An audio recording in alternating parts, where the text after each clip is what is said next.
Hello नमस्कार welcome to my channel. चलतु आज आम कोक कैन रु किपरि भाव हैंडकफ बा ब्रेसलेट बनैबा शिखा। तो आपड़ ए भल भाव बोथ साइड को एमती काटी नेबे तापर मिडिल एमती गोटे कट देबे। काटला बेलू बहुत केयरफुली काटिबे कहीं हाथ कटि जिबार भी चांसेस अच्छी।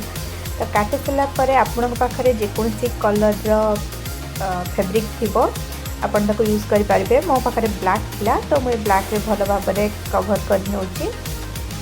तापर फैब्रिक गम जो थाए हमर सेटारे आपण भलसे पेस्ट कर नेबे।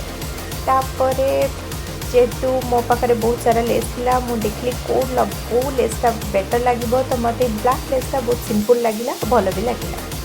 तो बोथ साइड रे मु ब्लैक लेस को लगे दूची।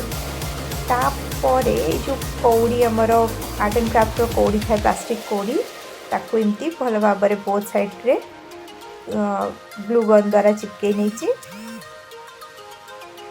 देखिपे।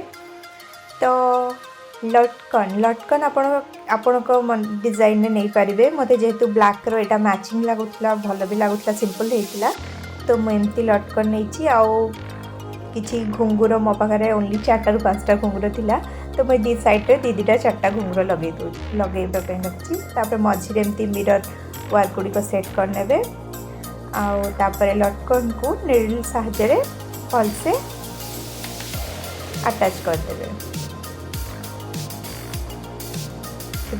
आमर हैंडकफ ऑलमोस्ट रेडी है भितर और टिके लगेला पर आपण जदि एक घुंगुर बेसी अवेलेबल थी टिके अधिक लगेले बहुत भल लगे।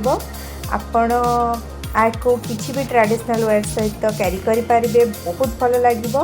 मुझे आइडियाटा फेसबुक गोटे पेज रू पाई तो मत बहुत भल लगे तो मुझे ट्राए करी रिजल्ट आप देखिपे बहुत सुंदर देखा। तो आपण को मो वीडियो केमती लगिला निश्चय जनइबे। रही नमस्कार।